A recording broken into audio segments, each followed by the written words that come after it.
Salmo de número 40.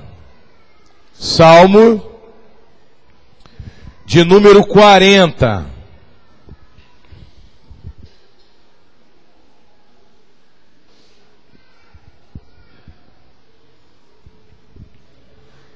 O título dessa mensagem é Aprendendo a Esperar. O título da mensagem é Aprendendo a Esperar.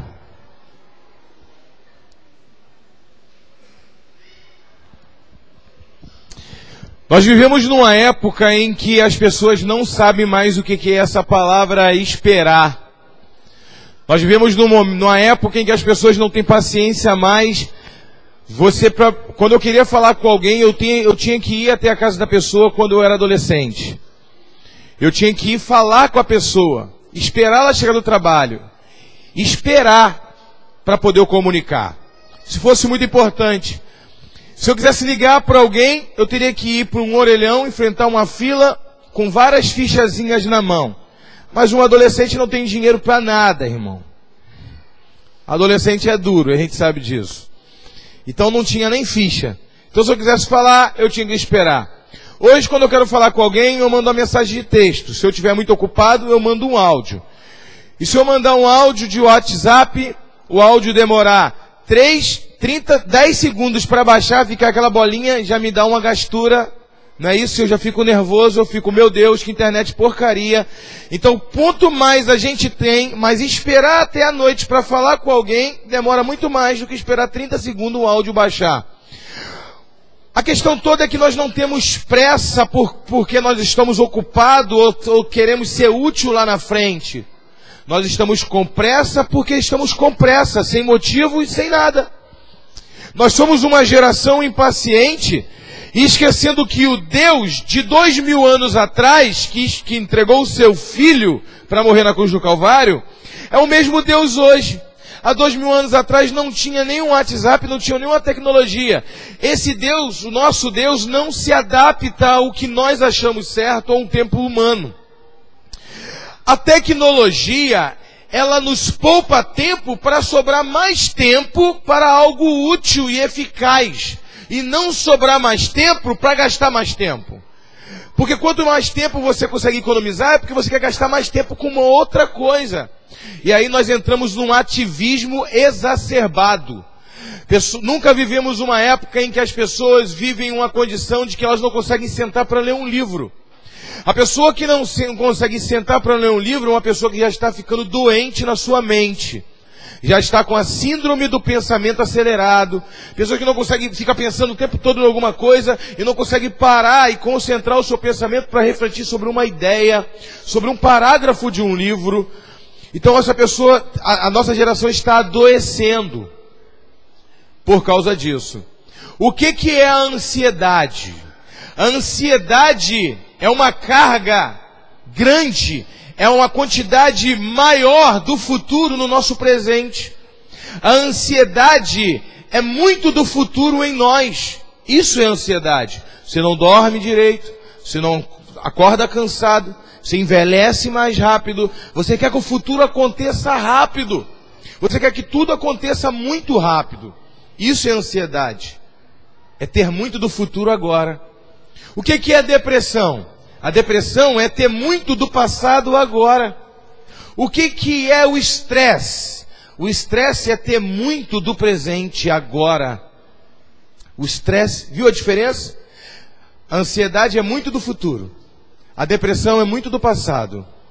E o estresse é muito do agora, do presente. Você está muito atarefado hoje e você se torna estressado, não sabe por onde começar. E o que nós perdemos com isso? Qualidade de vida. Eu vou fazer uma pergunta para vocês, eu quero que vocês pensem junto comigo, eu quero que vocês saiam daqui desse culto hoje refletindo a vida de vocês.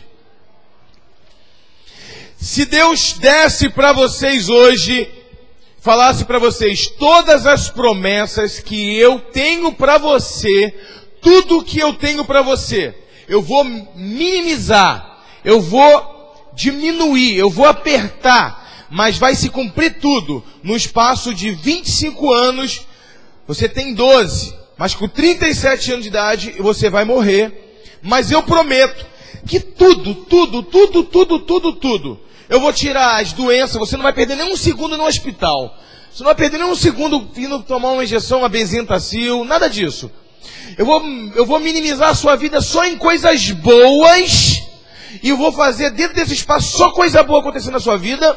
Vou te dar tudo o que eu prometi para você nessa vida, tudo. Se você fosse viver 100 anos e 35, eu iria te dar tudo que você vai viver em 100 anos. Eu vou te dar numa boa. A prosperidade que você tem direito, o livro que você iria escrever, você vai escrever tudo nesse espaço de tempo. Tudo, eu vou minimizar. Mas com 35 anos de idade você vai morrer. Você aceitaria? Você não ia deixar de viver nada. Nada. Sabe por que você não aceita?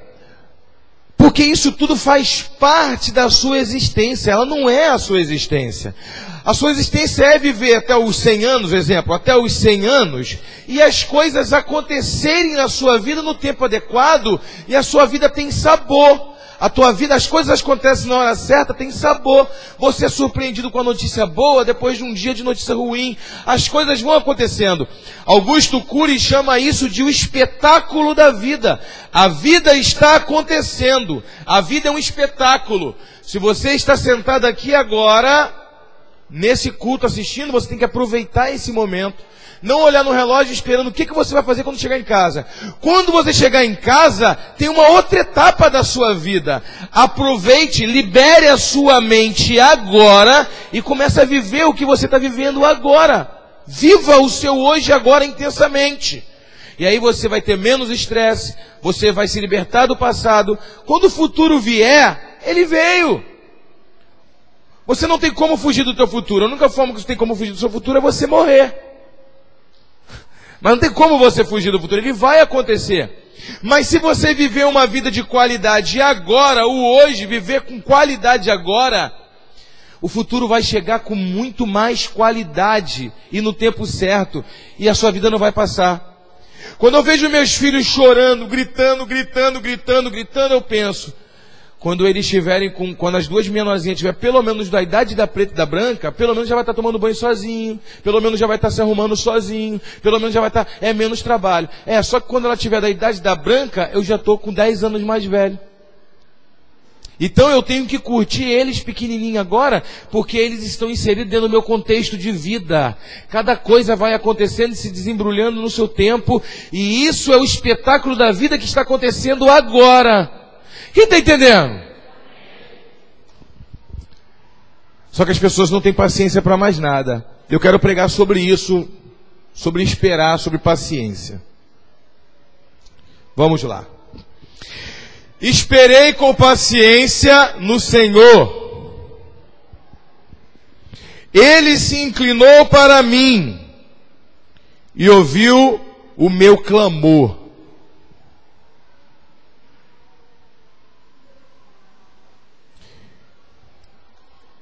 Tirou-me de um lago horrível, de um lamaçal, de um charco de lodo. Pôs os meus pés sobre uma rocha e firmou os meus passos. E pôs um novo cântico na minha boca, um hino ao nosso Deus. Muitos o verão e temerão e confiarão no Senhor. Repita comigo, o Senhor colocou os meus pés sobre uma rocha. Só essa parte. Para você entender, as pessoas são tão impacientes. O que Davi está querendo da vida? Davi foi um experimentado na espera. Ele tem legalidade para ensinar sobre esperar, porque ele teve paciência e diligência para saber esperar. Ele não esperou de qualquer maneira. Teve um vídeo que eu gravei uma vez, baseado num texto de Sérgio Cortella. Ele disse assim, que esperar é muito diferente. As pessoas acham que esperar é ficar de braço cruzado. A palavra esperar vem de esperançar. Enquanto eu espero, eu faço algo agora no presente para criar uma estrutura para quando aquilo que eu espero chegar, eu não perder, não minar entre as minhas mãos. Então a palavra esperar vem do verbo imperativo, esperançar. Eu estou esperando, aguardando, acalmando meus ânimos, pedindo a Deus para guardar minha mente, porque o Evangelho de Cristo guarda a mente e o coração, pois Jesus disse isso. Jesus disse que a paz do Senhor guardará a nossa mente e o nosso coração em Cristo Jesus. O apóstolo Paulo disse isso.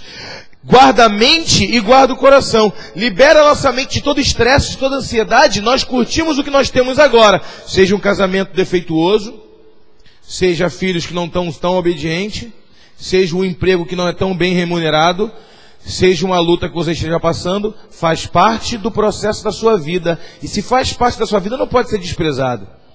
O problema é que nós nos preparamos sempre para as coisas boas. Quem gosta de ser surpreendido com algo bom? Todo mundo. Quem gosta de receber algo bom? Todo mundo. Mas quem gosta de receber uma notícia ruim? Todo mundo. O que é o nosso Deus? O nosso Deus é um ser soberano que quer nos ensinar maturidade. Olha o que Deus diz lá no Provérbios. Porque Deus fez para os homens dias bons e dias maus. Se Deus, o próprio Deus disse que nós vamos enfrentar dias bons e dias maus, por que você só se prepara para os dias bons?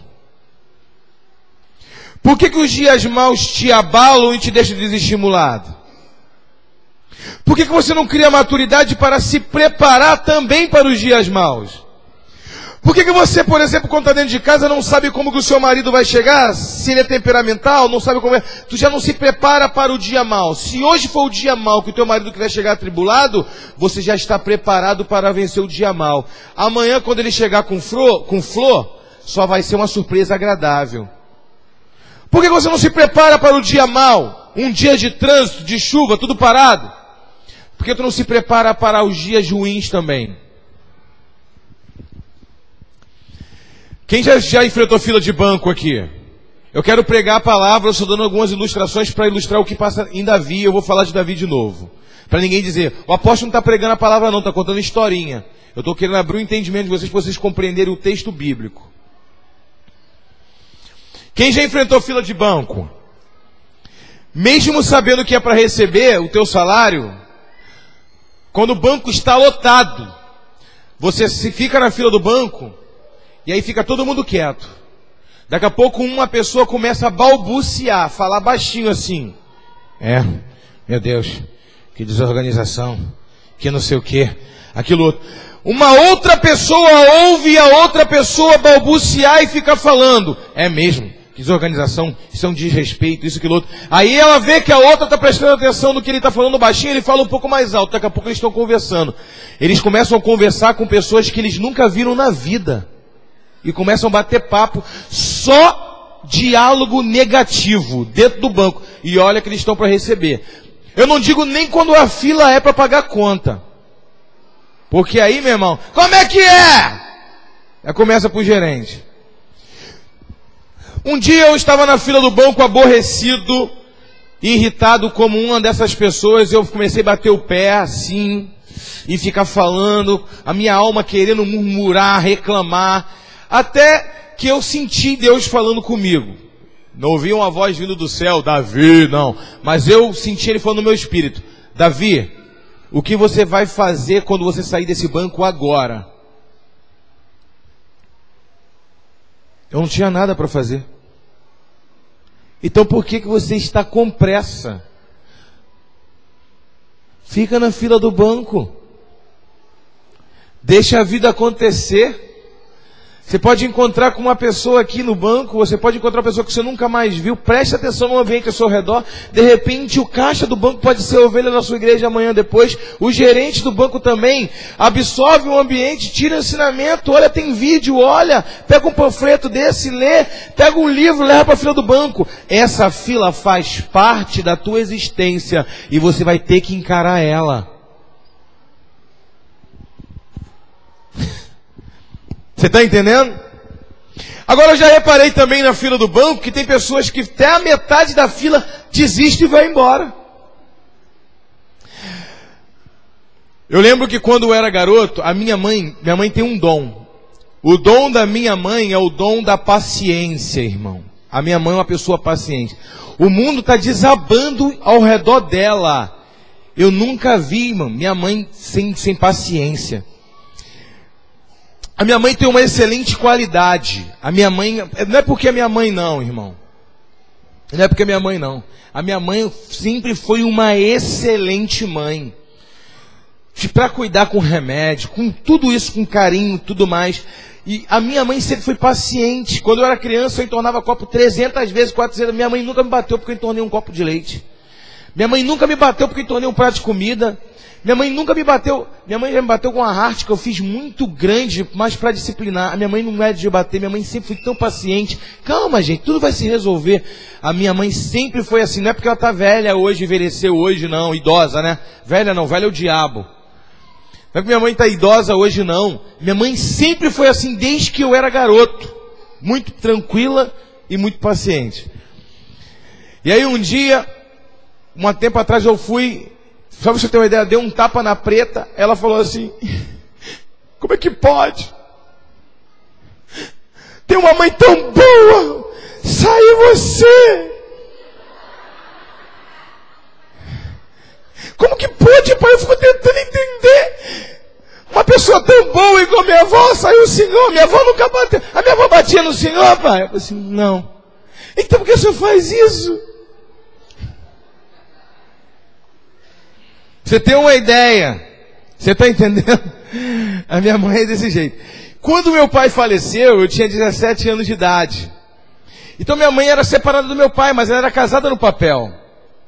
E meu pai já morava com uma mulher que, uma hora ele estava com ela, outra hora não estava. Era a mulher dele, mas não era. Então minha mãe falou assim, eu sinto mais o direito dos benefícios dele, por ter um filho menor, e ainda ser casada no papel com ele, do que essa mulher que não está com ele de vez e fica lá, né, aquela coisa. Minha mãe foi dar entrada num direito na Caixa Econômica, me levar. Davi, vai comigo. Eu falei assim, mãe, eu nunca suportei fila. A minha mãe sabe disso. Eu nunca suportei. Desde garoto. E aí ela falou, Davi, vamos. É para receber o PIS do seu pai. Na época o PIS era R$800. Só que o salário mínimo na época era R$120. Então era como se faz a conta. Tipo 6, 7 salários mínimos. Como se fosse uns R$6.000 hoje de PIS do meu pai para receber. Minha mãe foi na gerente. A gerente falou, antes de minha mãe me levar, porque ela sabia que eu não enfrentava a fila. Ela vai estar ouvindo essa pregação. E aí minha mãe, ela chegou e disse assim, Davi, eu já fui na gerente, a gerente já falou que eu tenho direito, só para trazer o documento do teu pai, e o teu documento que eu venho aqui amanhã, ela só enfrenta essa fila aqui, ela só me dá o papel e eu vou para receber. Então eu vou para a fila da gerente para pegar o papel e tu fica na fila do caixa para receber, porque já está certo. Eu falei, mãe, eu vou, mas se demorar mais de meia hora, eu não fico. Eu não fico em fila. Ela, tá bom, meia hora eu te prometo que vai dar tudo certo. Eu fui, irmão.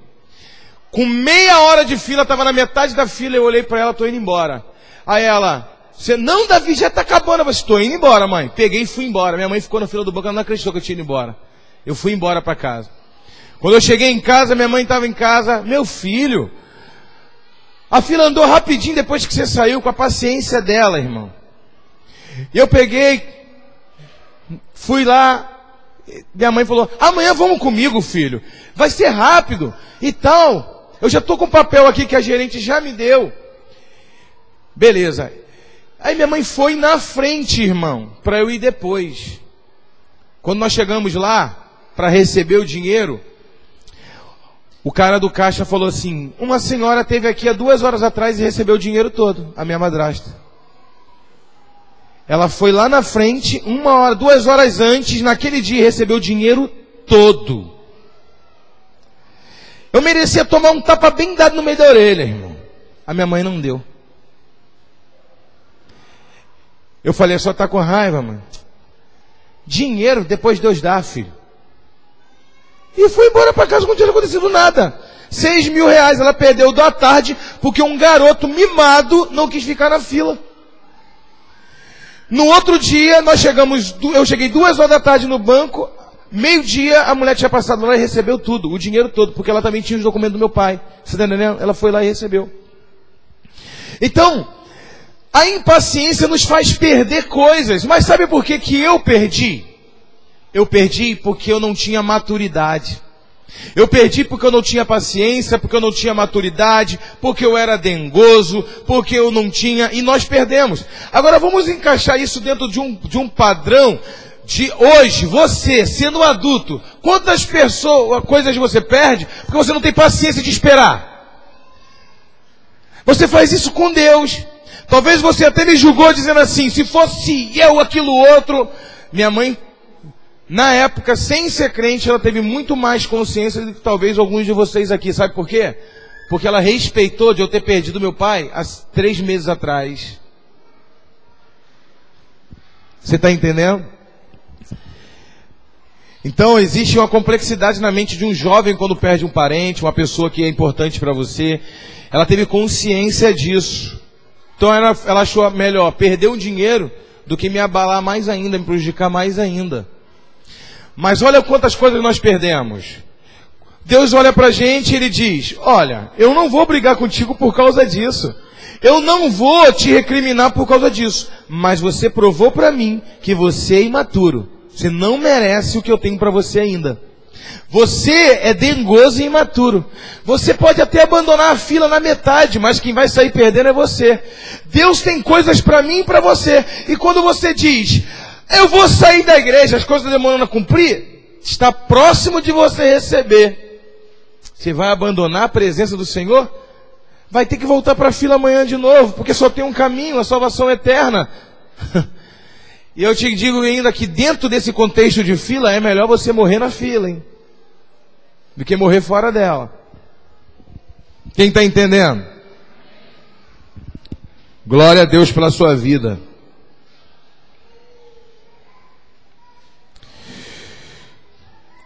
Davi pode falar de paciência, porque enquanto ele estava esperando, ele estava sendo rejeitado pelo pai, tomando conta de rebanho de ovelhas atrás das malhadas. Quando Samuel falou que ia ungir ele rei, e ungiu ele na presença do pai, eu fico imaginando Davi, um garoto sonhador, olhou e disse, tem rei agora aqui hoje, hein? O profeta maior de Israel. O profeta maior de Israel teve na casa dele, não foi qualquer pessoa não, meu querido. Foi o profeta, o juiz de Israel. Porque Samuel era juiz, era profeta, Samuel era sacerdote, ele fazia 3 ofícios, foi o único na Bíblia que fez 3 ofícios. Ele é uma prefiguração também de Jesus, profeta, sacerdote, porque Jesus foi profeta, foi sacerdote e também foi juiz, e é juiz. Samuel tem essa representatividade. Samuel chega agora diante de Davi e diz, é ele, o rei de Israel, diante da família inteira, ele era conhecido. Quando ele acabou de ungir, o pai diz, tudo bem, o rei de Israel, vai cuidar da ovelha, tá lá no curral, vai lá. Tá lá no deserto, vai lá, rei de Israel, toma conta das ovelhas, porque essa é a tua obrigação. 13 anos se passaram. E durante esses 13 anos que ele está esperando, ele não sabia que era 13 anos. Sabe o que ele estava fazendo? Estava escrevendo o salmo. Ele estava esperançando. Quando eu for rei de Israel, eu já vou chegar lá com muitos salmos escritos de adoração ao Senhor. Ele ficou se preparando para ser um rei de excelência. Ele não ficou esperando, embora ele já tinha a promessa, ele não ficou de braços cruzados. Eu já vou ser rei mesmo, Deus prometeu para mim que eu vou ser, então nada que eu faça vai mudar o destino, porque Deus vai ser mesmo, Talvez Deus tenha para você ser um pastor, mas Ele quer que você faça teologia. Ele quer que você seja pastor, Ele quer que você seja numa cela de edificação, seja dando cela. Ele quer que você seja... O que você quer? Deus tem para mim ser um missionário. Talvez Ele quer que você seja missionário, mas um missionário médico. Já se matriculou? Já está estudando para fazer a prova do federal para poder passar para ser um doutor? Ele quer te usar como médico, ele não quer te usar como missionário comum. Então eu espero esperançando. Eu espero fazendo algo, criando uma estrutura para quando isso acontecer. É isso, é mais ou menos assim que funciona. Davi estava esperançando, e ele disse, eu esperei com paciência no Senhor, e Ele me tirou de um lamaçal, de um lama, um tremendal, um lamaçal. Sabe o que é um lamaçal? Quando você anda, e você bota um pé e atola o outro, bota um pé e atola o outro, e me colocou em cima de uma rocha. Esperei pacientemente no Senhor, e Ele se inclinou e ouviu minha oração, me tirou de um charco, de um tremendal de lama, um charco de lama, e colocou os meus pés firme numa rocha. Quem entendeu essa mensagem, dá uma salva de palmas para o Senhor.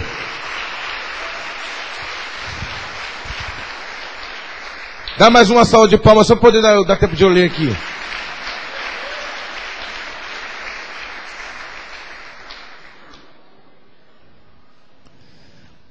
Glória a Deus. Agora entenda, pastor Elcio. Eu fico imaginando Jesus no deserto 40 dias, sendo tentado por Satanás. A Bíblia diz que o Espírito Santo levou Jesus até o deserto para ser tentado por Satanás. Eu vou repetir. Quando Jesus acabou de ser batizado, a Bíblia diz, todos os livros dizem isso, principalmente João, diz, e o Espírito Santo impeliu Jesus para o deserto para ser tentado por Satanás. 40 dias e 40 noites. Eu fico imaginando, todas as tentações que o diabo teve contra Jesus, irmão, não foram tentações gritantes, não. Foram coisas parecidas com o que é certo. Repare só comigo. O diabo nunca vai te tentar te colocando uma prostituição simplesmente diante de você, se você é uma pessoa de princípio. O diabo não vai te tentar a roubar alguma coisa se você é uma pessoa de princípio. Mas ele vai te tentar colocando algo diante de você que parece ser legal e não é. Para que a sua alma, para que haja um monólogo. O que é um monólogo? Para que você comece a conversar contigo e você comece a se convencer que isso não é tão errado. Repare a tentação de Jesus. Imagine comigo.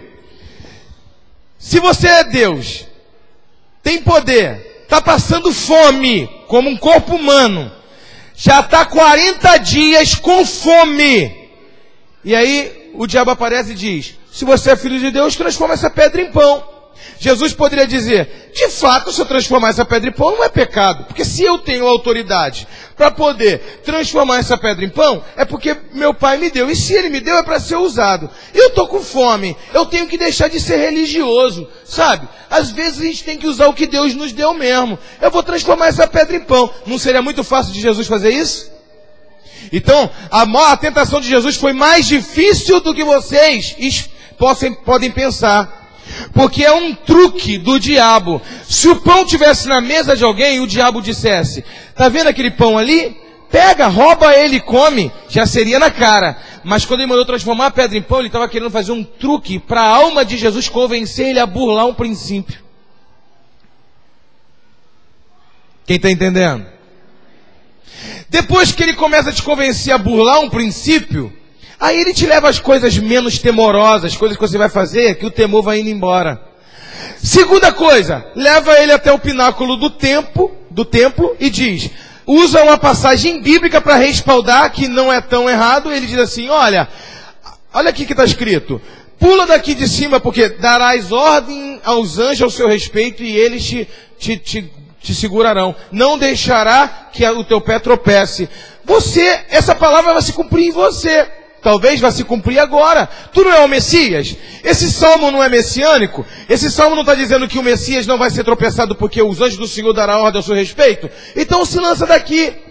Também não era errado se Jesus se lançasse dali para provar que ele é Deus ou alguma coisa assim. Você está entendendo? Por que não? Porque ele não estaria pecando, irmão, fazendo nada de errado, mas olha como é que funciona. Ele poderia morrer e ser pecado?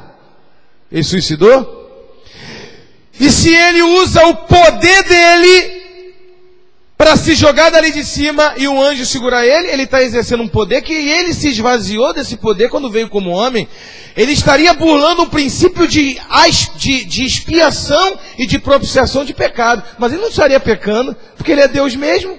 Se ele dá ordem ao anjo pegar ele, um anjo pegar, ele pecou por ser Deus? Não. Mas também a obra da expiação não seria completada, porque ele não venceu como homem, ele venceu como Deus. Se ele venceu como Deus, o sacrifício dele não vale. Então ele tem que vencer como homem. Você está entendendo? Que essa tentação não era só para fazer Jesus pecar, mas era para diluir o propósito. Agora, a terceira tentação, o diabo foi descarado mesmo, que ele é descarado. Ele diz assim, tá vendo todos esses reinos? Eu vou te dar. Também é pecado desejar o reino inteiro? Ser um príncipe ou ser alguém grande? Então, se isso é pecado, também é pecado você desejar ser um presidente de uma empresa, ou ser presidente do Brasil. Não é pecado. Tanto que o diabo olhou e disse, se você prostrado me adorar, aí que entrou o pecado. Aí Jesus disse, Satanás, porque está escrito, somente a Deus se curvarás, somente Ele prestarás culto. Você está entendendo? Eu não tenho que me adorar a ninguém. O problema não foi os reinos que ele mostrou para Jesus. O problema foi a forma que ele iria dar o reino para Jesus, se curvando. Quem está entendendo? Então o diabo, ele mostra as coisas parecendo-se certo. Ele nunca vai te enganar com algo que está na cara que é errado. Então vigie. Mas como que o diabo consegue, na maioria das vezes, fazer o crente pecar? Ou se não pecar, pelo menos abandonar o propósito. O tempo. O tempo é uma ferramenta de Deus para nos lapidar e nos trazer maturidade. Mas o diabo se aproveita e se apropria dessa ferramenta de Deus para entrar no meio e implantar os planos dele. Deus te abandonou, cara.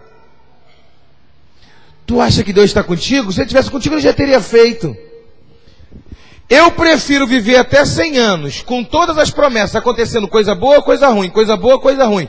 E ver os meus netos, ver o meu bisneto, ter as minhas cães brancas, com sabedoria, viver uma vida melhor, do que tudo acontecer na minha vida sem nada de errado e morrer com 35. Até porque eu ia até ter morto 4 anos atrás. Então Deus tem tudo no tempo certo. Só que Jesus sabia que a tentação dele ia acabar em 40 dias? Não, irmãos.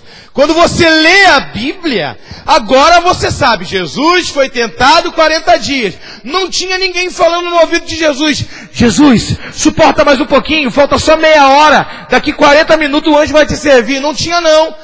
Ele estava ali, já era 40 dias, mas poderia durar mais 40. Ele não sabia quando ia acontecer. Por isso que quando está prestes a Deus vir te servir, é quando o diabo intensifica a tentação. A Bíblia diz que quando Jesus negou os 3 pedidos de Satanás, ou as 3 tentações, logo em seguida os anjos do Senhor vieram e serviram ele. Olha para o teu irmão e fala, segura mais um pouco. Eu vejo anjos voando nesse lugar. Olha para o teu irmão e fala assim, eu vejo anjos voando. Eu vejo com os olhos da fé.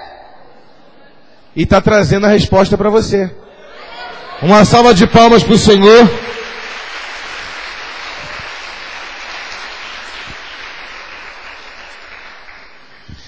Eu fico imaginando a paciência de Jesus. Vocês estão entendendo o que eu estou querendo dizer, irmão? Jesus não sabia que ia acabar em 40 dias. Hoje você sabe, mas ele não sabia quando ele estava lá passando pela luta. Agora olha só que tremendo. Isso é tremendo. Jesus um dia tinha saído de Betânia, tinha saído da região da Judéia, porque quase apedrejaram ele e quase mataram ele. Então, ele foi para o meio do deserto. E quando ele foi para o meio do deserto, Lielso, Marta e Maria foram atrás dele e disseram, Senhor, Marta disse, o meu irmão está doente, e doente de morte, está muito mal. Lázaro era amigo de Jesus, amigo pessoal de Jesus. E aí, mulher, crê que verás a glória de Deus. Jesus dá uma palavra e tudo mais, e faz de conta que não está nem aí com o problema dela. Ela vai embora, e a Bíblia diz que Jesus fica mais alguns dias lá. Quando um certo momento, olha para o teu irmão e fala, num certo momento, Jesus diz assim para os discípulos, precisamos ir a Betânia. Os discípulos disseram, mas Senhor, quase te mataram ali, e o Senhor quer voltar lá, agora há pouco tempo, quase te mataram. Jesus disse, eu preciso ir. Então, Tomé disse assim, aquele que chamaram ele de incrédulo, né? Tomé disse assim, vamos e desçamos para morrer junto com ele. Já estavam indo com certeza que ia morrer. Tomé disse, vamos com ele, para morrermos junto com ele. Jesus disse: eu preciso ir a Betânia, porque Lázaro está dormindo e eu preciso acordá-lo. Os discípulos disseram: Senhor, mas se ele está dormindo, logo ele vai acordar. Para que o Senhor quer ir lá? Jesus disse: irmãos, ele está morto e eu estou indo lá para ressuscitar ele. E aí ele vai andando distante, e quando ele chega diante do túmulo de Jesus, Marta diz assim: Senhor, ele já morreu, já tem 4 dias que ele morreu. Quando Jesus chega diante do túmulo de Lázaro, ele chora. Gente, olha só, aí atrás, está dando para tu me ouvir? Está dando para me ouvir? Vocês estão entendendo o que eu estou querendo dizer? Vocês estão entendendo a linha do meu entendimento? Que Deus deu o espírito de revelação para vocês, que Ele me deu, que vocês possam compreender isso sirva para você na sua vida. Meu irmão, a Bíblia diz que Jesus chorou. O versículo menor da Bíblia: Jesus chorou. Se alguém te perguntar qual é o menor versículo da Bíblia, é esse: Jesus chorou. Ponto. O que me deixa perplexo, pastor Andréia, como que Jesus conseguiu chorar, se ele já sabia que o cara ia morrer e já sabia que ia ressuscitar? Jesus é um exemplo de como se vive o presente intensamente, mesmo sabendo o que vai acontecer. Quem pode dar uma salva de palmas para o Senhor? Ele já saiu de lá sabendo que Lázaro iria morrer. Quando Maria e Marta saíram da presença dele, ele já sabia que ia morrer. Quando eu estava lendo isso, irmão, eu entrei em estado de perplexidade. Não sei se aconteceu isso contigo, deu um choque na minha alma. Eu falei: como que o Senhor é perfeito e soberano como homem? Não estou falando como Deus é excelso, mas como homem, o Senhor é um exemplo de perfeição.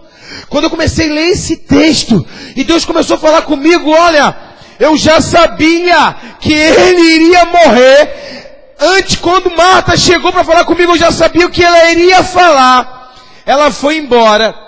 Jesus ficou sabendo que ele ia morrer, foi sabendo que ele estava morto e sabendo que ele ia ressuscitar, mas ele guardou o choro para o presente certo. Jesus chorou. Versículo menor da Bíblia: pum, pum, ponto. Chorou. Não adianta você chorar 2 dias antes, ou chorar 10 depois, ou criar uma ansiedade. Se você tiver maturidade e aprender a esperar, e no momento em que você espera, você esperançar, criar situações, não esperar de qualquer maneira, mas criar para quando o teu futuro se conectar contigo, quando o que Deus tem para você se alinhar com o seu comportamento, com a sua maturidade, você vai se chocar com o teu futuro e tudo vai acontecer. Você não vai perder sua casa, você vai chegar lá com o seu marido, com a sua esposa, seus filhos do teu lado. Você não vai ter traumas no meio do caminho, porque você vai passar dores e não traumas, porque você está preparado para os dias maus. Você está esperando, mas aprendendo a amar a Deus na situação que você está agora. Fazendo da sua dor e da sua dificuldade um espetáculo do acontecimento, da vida, daquilo que Deus tem para você. Essa é a tua vida. A dor que tu está passando hoje faz parte do pacote da tua vida. E você pode hoje sair daqui com a dor que te promove para algo melhor, ou uma dor que te faz sofrer. Todos nós vamos passar por dores. A dor nos leva a um nível maior. A dor é serva de Deus para nos trazer maturidade. Porque se nós vivemos na terra sem dor, somos pessoas mega protegidas, que nunca saberíamos o que nós seríamos se tivéssemos passado por alguma dor. Não somos modelo para aqueles que estão sofrendo.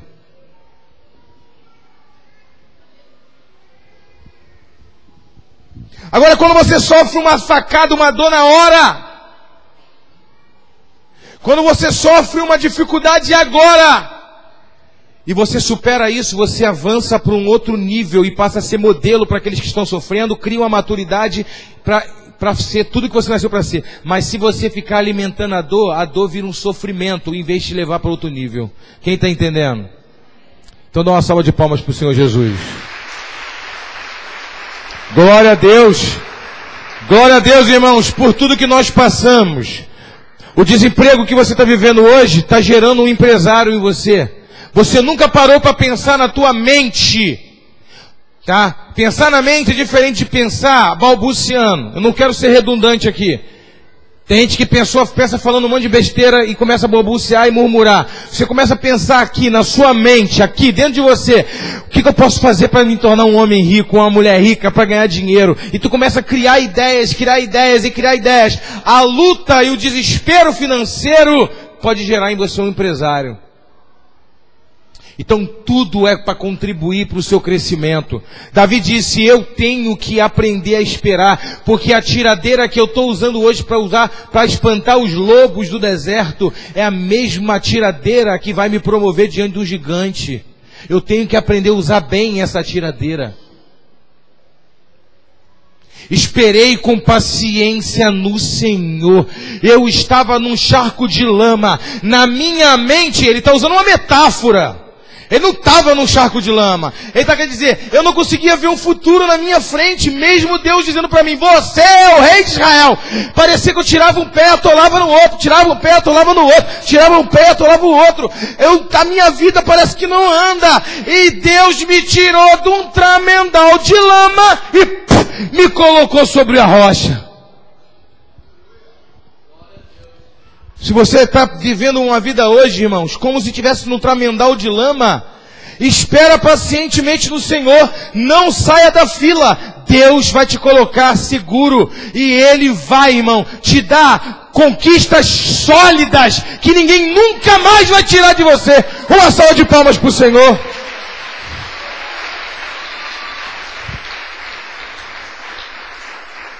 Salmo 61.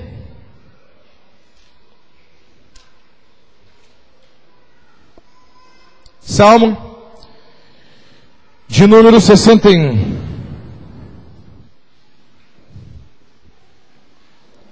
Ouve, ó Deus, o meu clamor. Atende a minha oração. Desde o fim da terra clamei a ti. Quando o meu coração estiver desmaiado, leva-me para a rocha que é mais alta do que eu. Pois tem sido um refúgio para mim e uma torre forte contra o inimigo. Leva-me para uma rocha que é mais alta do que eu. A Bíblia diz que a rocha é Jesus, o Messias.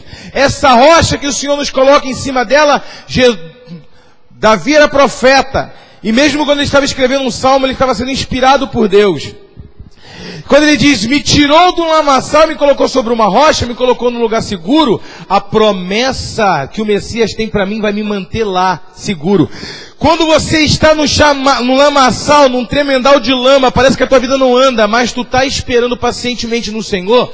Quando Ele te coloca diante de uma rocha, são vitórias e conquistas consolidadas. Casamentos que não se perde. Você não conquista um casamento somente tendo um ato sexual, maravilhoso. Claro, isso faz parte. Não é isso do casamento, mas não é isso que consolida o casamento.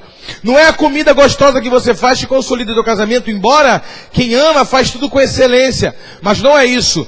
Mas ter princípios, guardar os princípios do Senhor, respeitar a esposa, respeitar o marido, ambos se amar, respeitar o limite um de cada um, não deixar a impaciência das coisas que acontecem na sua vida, tomar em conta da sua vida, do seu casamento, e você se tornar uma pessoa desequilibrada e começar a ofender todo mundo, teus filhos, todo mundo, e aí por causa de um negócio, um dinheiro que não entra, você destrói aquilo que Deus colocou de tão precioso diante de você, e a vida que era para ser um espetáculo, você está fazendo dela uma comédia, um drama.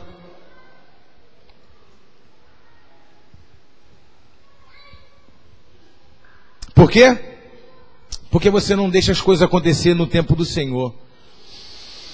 Você não aprende a meditar um texto bíblico e pensar em Deus, pensar na realidade de Deus, que Deus é para você agora, mesmo você passando luta.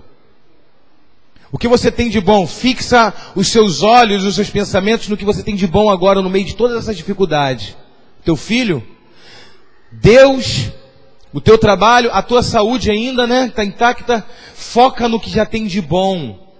Começa a focar em Deus. Começa a agradecer o que você tem agora. Começa a estudar, se capacitar, ler a Bíblia, se estruturar. Começa a esperançar, criar estrutura.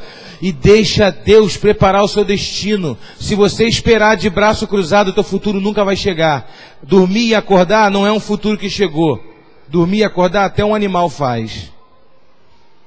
Mas um ser humano, ele arquiteta seu futuro esperançando. Dizem de Jó que Jó era paciente. Alguns teólogos, para mim, assim, eu respeito a opinião de cada um, mas alguns teólogos dizem que Jó tinha uma paciência desinteressada. Jó foi submisso ao extremo.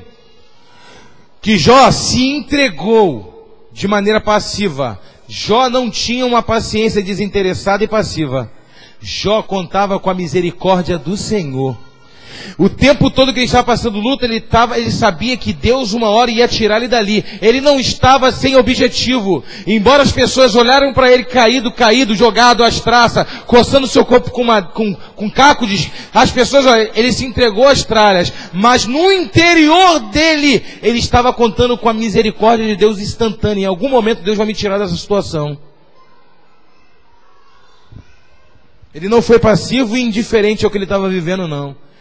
Ele soube esperar o tempo certo de Deus. Quem está entendendo? Então pode dar uma outra salva de palmas para o Senhor.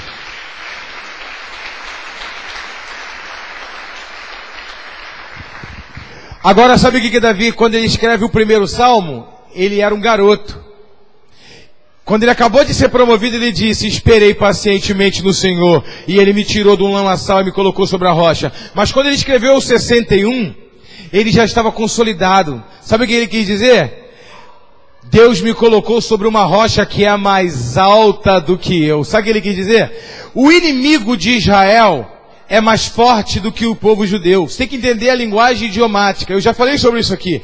Os inimigos de Israel eram homens grandes, e os israelenses, até hoje, se tu for lá, eles são magrinhos, bem, a clavícula bem fechadinha, eles são baixinhos, óculos de garrafa, não são povo de briga, eles não têm estrutura óssea para ser um homem de briga. Tu não vê grandes lutadores israelenses. Tu não vê. Então eles não têm. Então Davi disse o seguinte: olha, ele me colocou na rocha, que essa rocha me protege. Ele continua dizendo: essa rocha me protegeu dos inimigos. Me leva e me coloca sobre uma rocha que é mais alta do que eu. O que Davi está querendo dizer?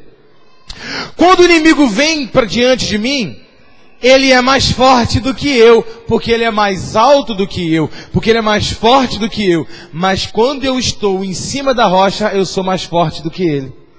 Eu sou mais alto do que ele, eu estou de cima, eu prevaleço sobre ele. Eu que estou guardado na rocha que é mais alta do que eu. Ele usa uma linguagem emblemática que você tem que decodificar, você tem que entender a linguagem do idioma, cultura local. Ele está querendo dizer: olha, eu estou numa posição privilegiada contra os meus inimigos, porque eu estou em Deus. É Ele que vai me dar a vitória. Quem está entendendo? Então dê uma salva de palmas de novamente para o Senhor. Existem pessoas, Ministério de Louvor, pode vir.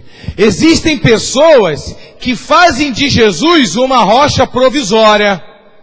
E uma rocha provisória é aquela que você sobe nela só para obter alguma vitória, mas depois você desce dela para ter a tua vida normal. São as pessoas que vão na igreja só para buscar uma bênção e desce da rocha.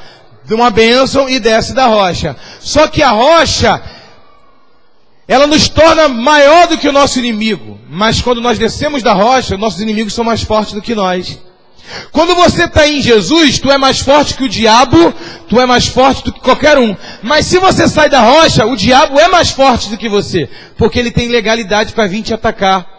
Quando o homem desce da rocha no tempo de paz, no tempo de guerra, ele sobe sobre a rocha e usa a rocha para prevalecer. No tempo de paz, ele desce da rocha e abandona a rocha. Só que aí ele vai andando para longe da rocha. Se você esbarrar com o inimigo na outra esquina, ele te persegue e te mata antes de você conseguir chegar na rocha.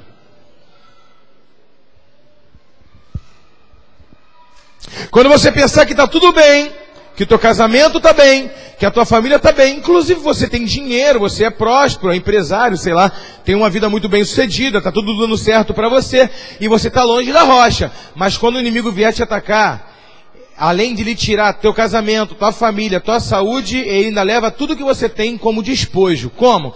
Na tua descendência pode nascer alguém drogado que pode queimar tudo que você deixou para ele, apenas trabalho, tudo na favela. Você não sabe. Mas quando você está na rocha, em tempos de guerra, em tempos de bonança, em tempos de riqueza, em tempos de pobreza, você está na rocha, você está guardado familiar, emocionalmente, espiritualmente, porque os seus pés jamais resvalarão, igual o Breno, entenderam, né? Escorregarão. Resvalarão, como é que se fala? Resvalarão. Quando eu chegar em casa eu vou lembrar. É isso aí que vocês entenderam. Jamais o pé vai escorregar. Quem está entendendo? Quantos estão na rocha? Uma salva de palmas para o Senhor Jesus.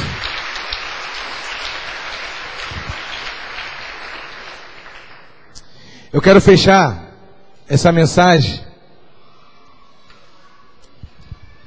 usando o Salmo de número 1, que o mesmo Davi diz assim: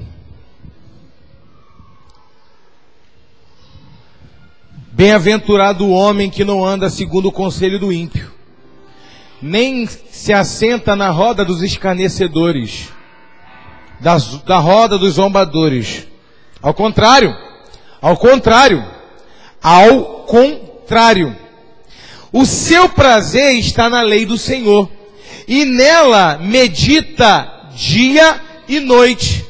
Esse homem é como árvore plantada na beiras de rios de água corrente. Ele dá o fruto no tempo certo, e as suas folhas nunca murcharão. Sabe o que Davi está querendo dizer? Quando eu largo mão da minha ansiedade, excesso de futuro no meu presente. Quando eu largo mão do meu passado, excesso de passado no meu presente, depressão. Quando eu largo mão do estresse, excesso de presente no meu presente, e começo a meditar na palavra dia e noite, eu obtenho do Senhor saúde mental. Quando eu reflito na palavra do Senhor, eu tenho prazer agora. Eu tenho prazer, sabor na vida agora, indiferente da luta que eu passo na minha família, no meu casamento, no que for. Eu tenho prazer nele agora, porque a vida está acontecendo agora. Em meio da tribulação, eu não tenho dinheiro, eu tenho, não tenho, mas anjos estão agora ao nosso redor, os anjos acampam ao nosso redor dia e noite, eles não estão ali do nosso lado só no dia bom, no dia ruim também. O Senhor está dentro de nós o tempo todo. Quando eu medito na palavra, me traz saúde mental, saúde familiar, amplia meu intelecto, ajuda na minha dicção, me ajuda a me socializar com as pessoas, me traz todos os benefícios e todos os direitos, e me traz reflexão de futuro. Eu olho para minha família, uau, eu falo obrigado, Senhor. Cada idade de cada um, eu curto o momento de cada um. As perguntas que a Ana Patrícia faz para mim, as perguntas que o Jorge Lucas faz, as coisas de adolescente, as brincadeiras da Isabela, que é mais infantilizada, né? Mas é mais espontânea. Olha lá a cara dela. A Sofia me acordou hoje me enchendo de beijo assim, eu estava deitado no sofá de tarde, tirei aquele soninho. Tatai! Tudo isso é um espetáculo acontecendo para mim. Eu falo, meu Deus, que maravilha!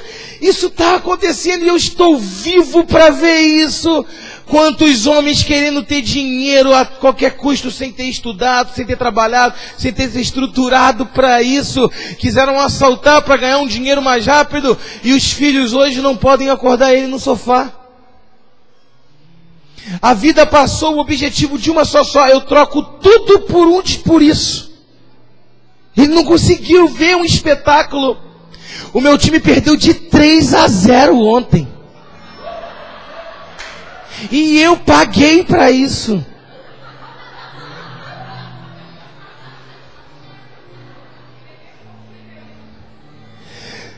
Mas o espetáculo de meu filho está ali comigo, a minha filha, e eu olhando para o olho deles. E quando ele saiu do estádio, eu falei, filho, se acostuma a essa realidade. Mas o importante é que a gente está aqui. Eu falei para ele, eu gosto de um bom futebol. Eu já fui ver o Fluminense ganhar e eu fiquei triste porque o futebol foi uma porcaria, o jogo não foi bom. Mas eu já fui ver o Fluminense jogar e ganhar e perder de 4-3. Mas que espetáculo, que maravilha! Bola lá, emoção! Perdeu, mas valeu! Então eu falei para ele, aproveite os dias bons e os dias ruins. Nem sempre a gente ganha, mas o importante é que a gente está junto aqui, cara. Tu tá ligando? Ele não. Quando a gente estava saindo com um carro, tinha um garoto com a camisa do Flamengo, montou na garupa do pai dele. O pai dele fez assim pro Jorge Lucas fez assim pro pai dele com a camisa do Flamengo.